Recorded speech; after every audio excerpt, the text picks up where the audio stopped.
Okay, thank you very much, Dean Kim, for your very generous introduction. As he mentioned, as far as I know, the only distinguished scholars are invited in colloquium, but I'm not sure if I'm such a distinguished man. But thank you very much for the invitation. Particularly, I heard that this is the first colloquium for this semester, and it's a great honor and pleasure to give you a lecture about human rights. No, we'll talk about human rights today. This is the issue of interest of mine for many years.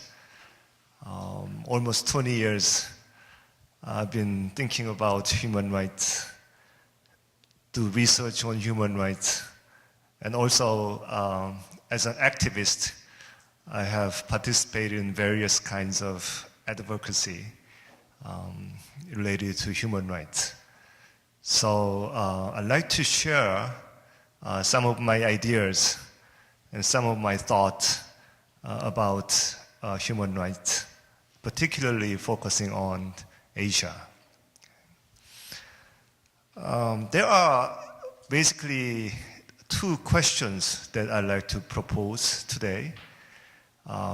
Probably at the end of the lecture, you can answer to those questions for yourself. The first one is, why human rights now?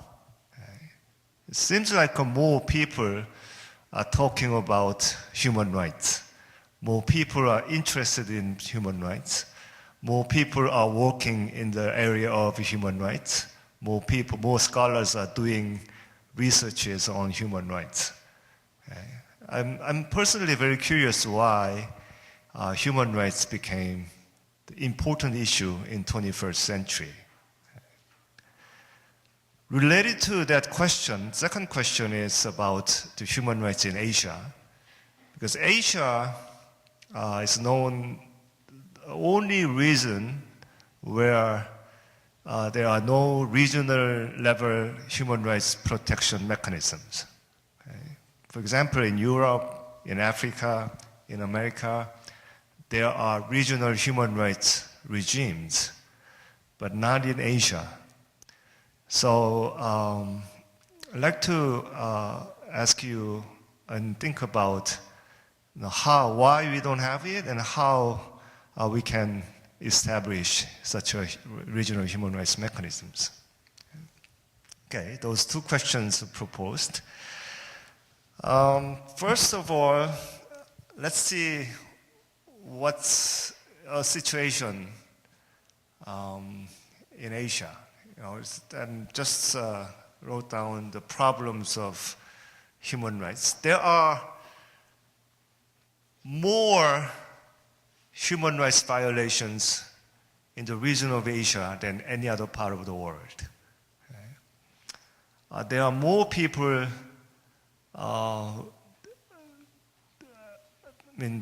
who don't get respect in terms of human rights, and not only get the protection, but they don't have a regional mechanisms. They don't think about human rights. Okay, so here we have the religious conflicts. There are human trafficking, forced labor, sexual exploitation, caste system we still have in many Asian countries.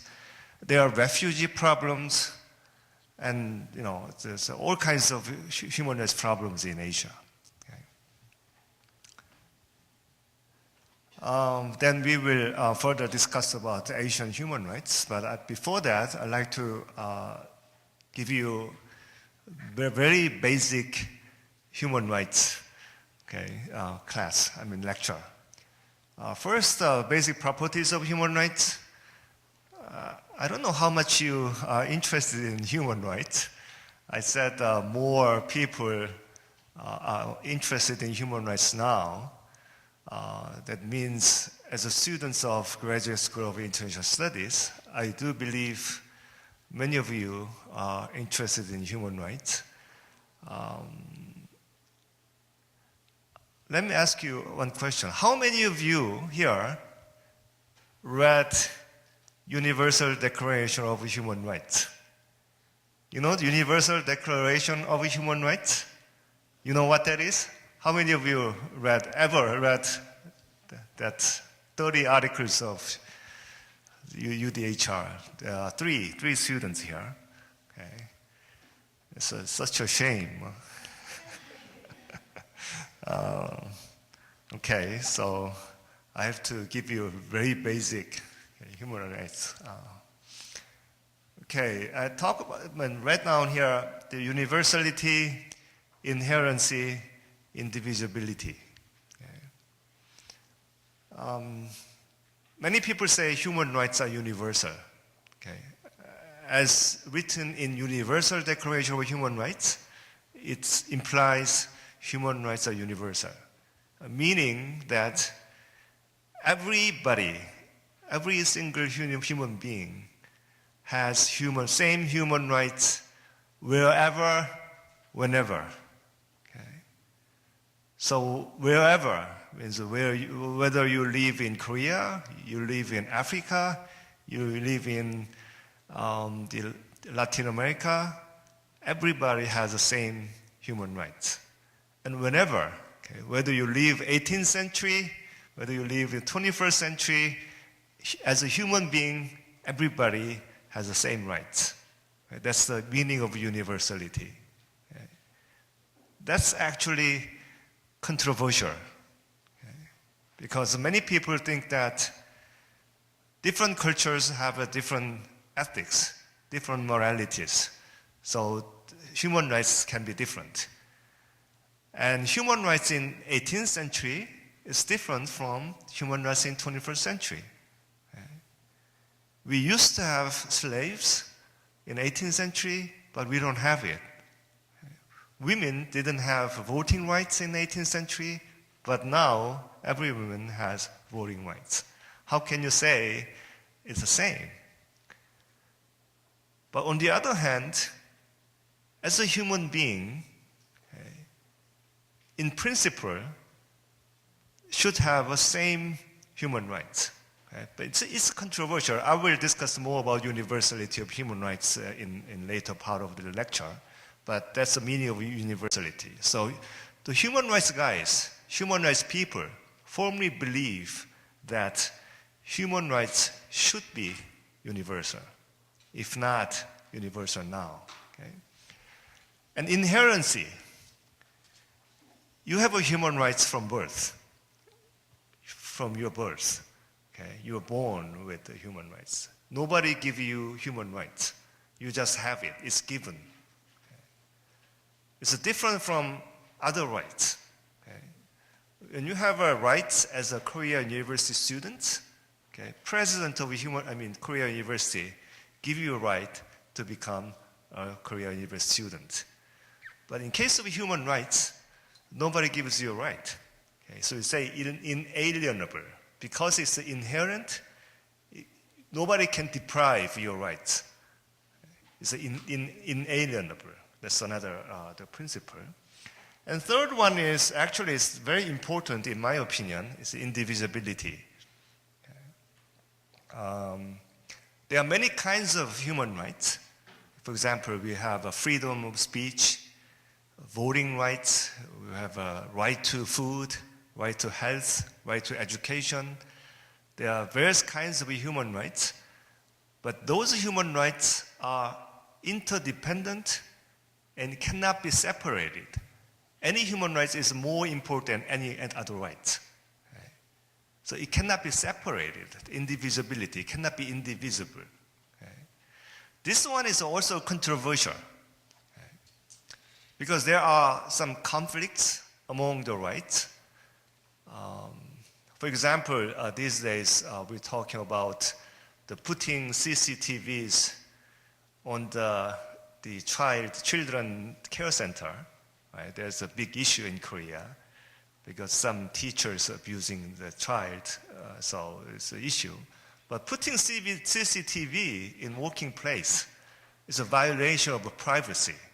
Okay? Privacy is very important in human rights. Okay? But because of which one is more important, right of a child or your privacy? Okay? It's a little bit of controversy. Okay? But in principle, the human rights people say human rights are indivisible. It cannot be separated. It's interdependent. Okay? When you should have a right to food in order to have a freedom of expression. Okay? You need to have a right to education to become a citizen and have a voting rights. So it's all interdependent and indivisible. That's the principle. Okay? So 3 properties of human rights you should know. And brief history, even if it's a very long history of human rights, actually every culture, every religion, and every tradition has the properties of human rights. Every culture, every civilization actually respect for human dignity. They have traditions. Particularly in European society, there's a long history of human rights. Okay? From Magna Carta, from the Enlightenment movements, there is the French Revolution. There's interest in modern era, particularly. There's interest about the individual freedom. Okay? So starting from individual liberty, reason, freedom, they've been thinking about human rights. Okay? But Universal Declaration of Human Rights, which is most important document in the history of human rights, it's enacted in 1948, right after the end of Second World War. So this is the most important document. That's why I'm asking you how many of you have read this UDHR, but only 3 of you. So, my assignment is please go back to your house and try to read the UDHR. There's only 30 articles of UDHR, and it's been translated into more than 200 languages, and it is read by more people than Bible says. So it's a very popular document and very well written. So anyway, this is very important. And there is International Covenant on Civil and Political Rights, and International Covenant on Economic, Social, and Cultural Rights. Both are enacted in 1966, but ratified in 1976. So including UDHR, ICCPR, ESCR, we say International Bill of Human Rights. Okay? So this is a foundation of international human rights law. Okay? And since then, we have an increased number and range of treaties elucidate or add to principle of UDHR. You have many treaties, many institutions, conventions, but these 3 are very important. So we say it's the International Bill of Human Rights. And we have a UN Human Rights Council. As Dean introduced, I became the member of UN Human Rights Council Advisory Committee. It's a great honor. So I participated in the committee last month, actually, in Geneva. So it's a great opportunity, a great experience to learn more about the human rights mechanisms, and also a good opportunity to contribute to the global human rights. So it's a great honor for me. Anyway, UN Human Rights Council was established in 2006, and it has various activities to promote and protect human rights in the globe. And we have an International Criminal Court, so-called ICC, and bunch of treaty bodies. For example, International Convention on Elimination of All Forms of Racial Discrimination, about discrimination against women, and right of child, etc. So, no, these treaties, the treaties is basically, agreement among the states, right? So it's sort of a binding treaty. So states should abide by the charters, by the conventions. Okay?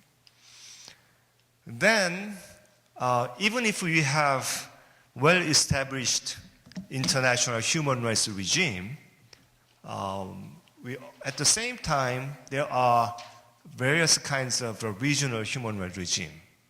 This is an area where I'm interested in, So as I said here, there's a European regime, the European Convention on Human Rights.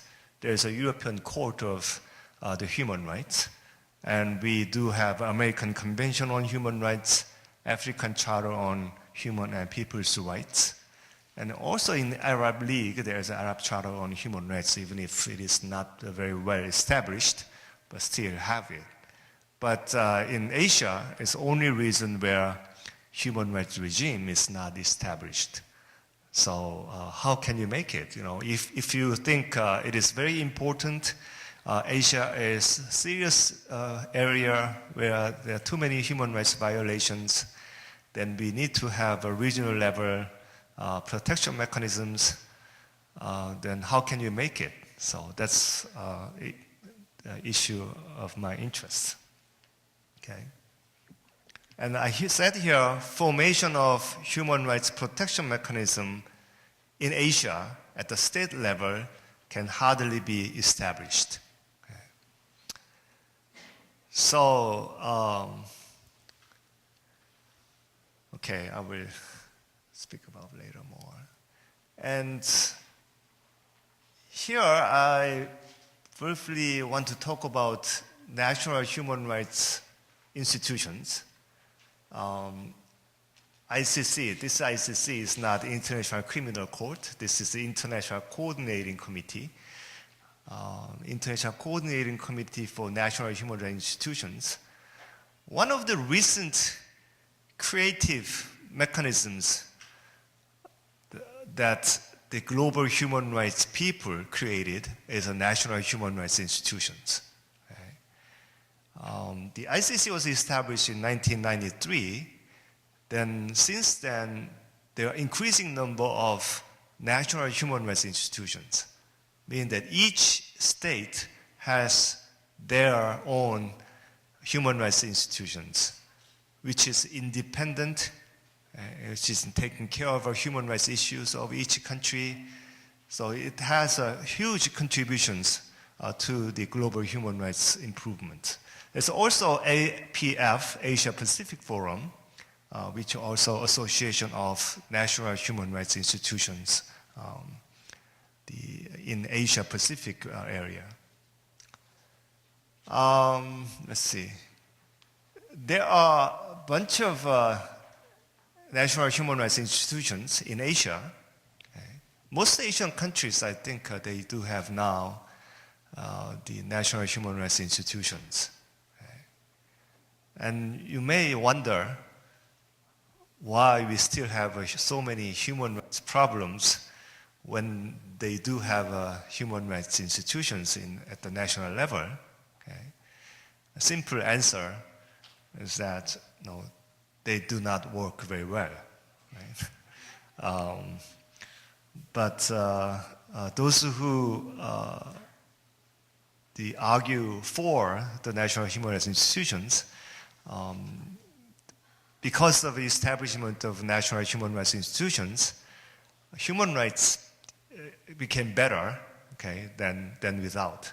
But anyway, there's an increasing number of NHRI in Asia. Then I'd like to talk about AICHR, AICHR, which is ASEAN Intergovernmental Commission on Human Rights.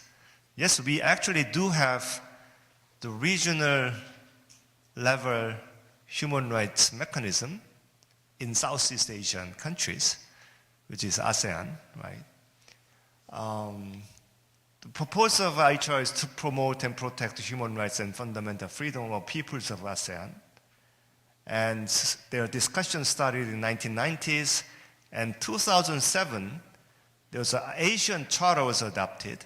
And Article 14 in Asian Charter, it says, in conformity with the purposes and principles of ASEAN Charter relating to promotion and protection of human rights and fundamental freedoms, ASEAN shall establish an ASEAN human rights body. Okay? That's in ASEAN Charter. Okay? In October 2009, ICHR, which is the ASEAN Intergovernmental Commission on Human Rights, was established. Okay? It's a very interesting. Okay? Think about this. ASEAN countries, most ASEAN countries are authoritarian states. How many people are from ASEAN countries here? Is there anyone? Only 1, 2, 3? Okay. So I cannot bash the ASEAN countries. I need to be very careful. But most states are authoritarian and they are violating human rights. And making this kind of regional mechanisms, their activities are constrained, then why do they make this kind of mechanism? Why do you think they make this one? I mean, ASEAN countries, why they made this one? Looks good. Huh? There are too many problems. They think they need this. I don't think that, because this is established by the states, governments. Okay, but governments, as I said, actually, violating human rights. And then they say for the people of the ASEAN and their fundamental freedoms, they do make, this is a very good answer actually, what he said. It looks good. Okay? ASEAN countries, they made this. Okay? And there are actually the pressure from other countries, particularly European countries. They continue to say, you should do something for the human rights. Okay? So this is a very good reason. So then, when there is a pressure from outside, do you think countries will make human rights mechanisms? Is it going to be only reason?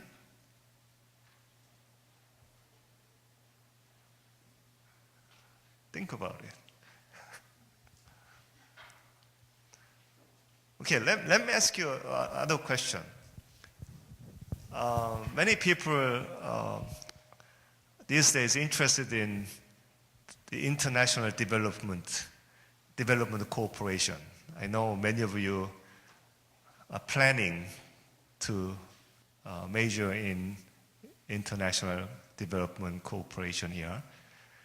And you know that there are increasing number of ODAs. Right? Even in South Korea joined OECD DAC, Development DAC Committee, Development Assistance Committee of OECD, and they promised to increase rapidly the ODA. Why do you think countries continue to provide more ODAs to other countries? What's the motivation? Because it's official development assistance, ODA, meaning that they give taxpayers' money to other countries. Right? I'm a South Korean. I pay tax to my government, and my money is going to other countries when I'm still hungry. Okay? Why people allow that happen. European countries, I know they are more affluent, but still they do have their problems. They're facing the economic difficulties for themselves, but they continue to expand the number of ODAs for other countries. What's the motivation of the state? You got to answer. I'm not going to give you a lecture if you don't answer.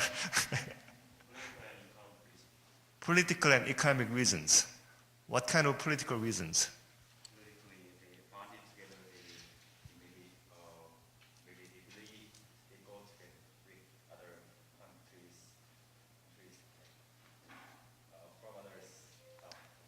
As taxpayer, do you really think that my money is, going to other countries is good for, political whatever cooperation? Are you happy? I think I have responsibility. You think you have responsibility? Okay. Yes. All humans have human rights. Uh-huh. Cooperating in cooperation with other human rights are right. Very, very idealistic. Huh? More than any other reason, I guess, governments are trying to expand their economic influences on the recipient countries. Oh, that's a good answer, right? We're going right direction.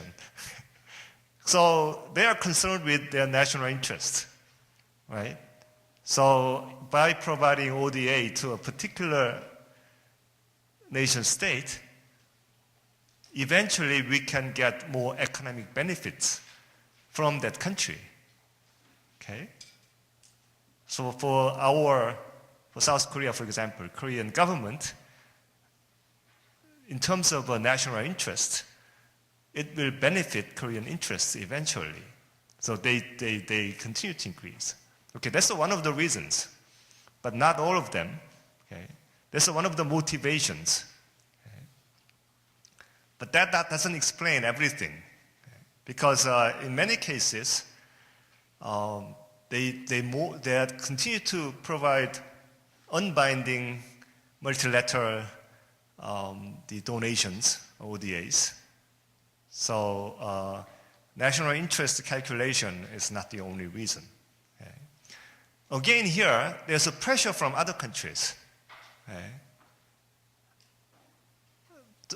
I think it's very important, as he mentioned, why we make ICHR in Asian countries. Okay? Other countries, other advanced countries, okay, continue to pressure.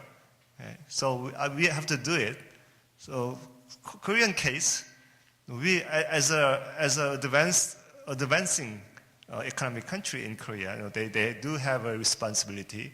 Otherwise, other countries will bashing Korea. Then, lastly, in my opinion, there is some students have idealistic ideas. There is pressure from so-called global civil society. So new ideas. As somebody mentioned, it's a responsibility, global responsibility of advanced countries to contribute to the less developed part of the world. Nothing to do with the national interest. Korean civil society pressure Korean government. You should do it. It's not Korea, it's for the world, global society. So that's we so-called bottom up. From the bottom, grassroots people believe they have new ideas, new thoughts, new norms about the global society. We have to do something for others across national boundaries. That's a new trend. So maybe when you think of ICHR or Asian human rights mechanism in general, we can think of whether we have that kind of bottom-up pressure. But in case of ASEAN, in case of ICHR, I don't think there is any pressure from the bottom. Okay? Because ASEAN countries, people in ASEAN countries, the civil society has not grown that much. Okay? Probably they are mostly thinking about their national interest. Okay? By making this, as he mentioned, they can show that we are doing this. Okay? We are respectful countries. Okay? So here, most important one is, even if they establish this, most important principle is principle of non-intervention. Okay? Principle of non-intervention. Okay? You know, when you have human rights protection mechanisms, most serious human rights violators are states, governments. But when you emphasize non-intervention, then that intergovernmental institution is powerless, right? Let's say there is a Myanmar. Myanmar is violating human rights. We have an ICHR, but ICHR is not supposed to intervene in Myanmar matters. That even if they do have institutions, that institution is powerless. Okay? So that's the problem of ICHR. So there is a long way to go to have well-established human rights protection mechanisms in ASEAN. But nonetheless, this is very important progress in terms of human rights mechanisms. We have an ASEAN Human Rights Declaration in 2012. Okay? So it has a much limit, but it's a cornerstone, and there is a future. So we have to start from here, but there is limitations, I would say. So mostly state-centric. Okay. Then, what time is it now? I can't see. Do you have time? So when, how many time I have? Maximum 10 minutes. 10 minutes? Okay, forget about refugees.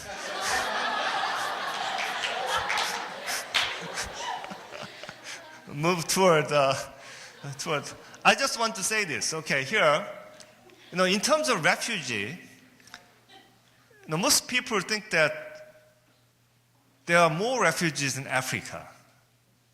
But actually, there are more refugees in Asia Pacific than Africa. Okay? And almost half of global refugees are located in Asia. But people are not aware of it. Okay? And the refugees in Asia is the least protected refugees. People do not care of refugees in Asia. But anyway, that's what I was thinking about. Toward better human rights in Asia, I need 1 hour to complete this. Okay, 10 minutes. Okay. Okay, let's see this. Some of you are taking my class. Maybe see how many of you are taking my class or have taken my class. Okay, so less than half. Okay. Those who took my class are familiar with this history. Okay. I simplified the global history. So I put 17th century and 21st century. Okay, and I divided into pre-modern and modern. Okay. And officially in international relation theories, 1648 is the year that modern nation-state system started. Okay. And then in modern era, nation-states are most important actors in international community. Okay. Even now, there is a debate whether we are moving toward postmodern or we're still living in modern. Okay. In between. But in my opinion, it's going toward postmodern. Okay? So modern nation-state system is going to be the past. in due course. So in postmodern, not only nation states, but diverse actors, other states are emerging. So that's why we need a new system. Okay, new system is called for. Okay. But we still have states, in case of human rights mechanisms, we talk about Human Rights Council, treaties. Okay, all human rights institutions are basically based on nation-state system. Actors are all nation states. Nation states, governments are signing the treaty, right? But anyway, we're living here, but we live toward here. Okay? Then most important principle in modern society is national sovereignty. Okay? Every state is independent. Every state is not supposed to be intervened. Okay, that's a very important principle. At the same time, particularly after end of Second World War, important principle for United Nations is human rights, respect for individual human rights, universal, inherent, indivisible. Okay.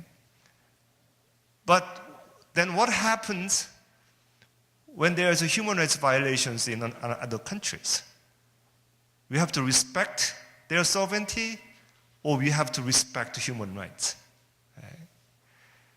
In modern society, national sovereignty is more important. But now, if you look at the trends, what's happening, okay, humanitarian intervention or R2P, what is that R2P? Responsibility to protect. You know what is the responsibility to protect? I don't have enough time to explain if you don't study for yourself, okay? So in certain cases, nation states intervene in another state's matters, okay? That's the responsibility to protect related. That's the change, right? So the first question that I raised, why human rights now? Why people are more interested in human rights? I think it's very related to the change of global environment. Okay? So, the increasing number of actors and also respect of human rights is more important than national sovereignty. Okay? So, in the past, even in Cold War era, in 50s, 60s, 70s, okay, even if human rights are very important, the ethics, they did not talk about it because they are more concerned with security matters. But now it's changing. So here, I call it the Westphalian system, modern nation-state system. Okay, government has the highest absolute authority, but now we have changing. There's a transformation of power. Nation is no longer only most powerful actor. Now, even some NGOs became very powerful. Okay, so source of power for NGO is not the military capabilities or economic capabilities. The source of power for them is information. Okay? When you know more, when you have knowledge, when you have a network, and you become very powerful. So even small NGO, which doesn't have military capabilities, can exercise their power in this 21st century. Okay? But anyway, then how can you give me 5 more minutes, okay? How can you make a regional level institution? Okay? I say here, West is different from East. Okay? The governance transition. We try to learn from Western experience, okay? Because Western society, they have established European Union, they have a European Court of Human Rights, well established. Okay? But there's 2 reasons we cannot exactly learn same thing from the West. First of all, when European countries have established their human rights mechanisms, there's a principles of modern society. There is collaboration among the states was quite possible. So with the negotiating agreements among the states, they were able to establish human rights regime. And also there are cultural, traditional, ideological similarities among the states, but not in East Asia. So I say here, oh, let's forget about this. You study for yourself at home.